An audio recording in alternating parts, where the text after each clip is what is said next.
แล้วก็ได้จุดออกโอ้ควันอุดกันแล้ว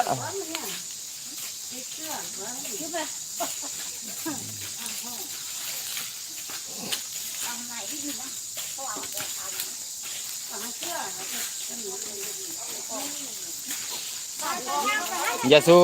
ลมอย่าสู้พัดมาหาองค์น้ำที่ก็แล้วกันแหละมันมีนี่ถ้าต้องเขียวๆนี่ยันไฟ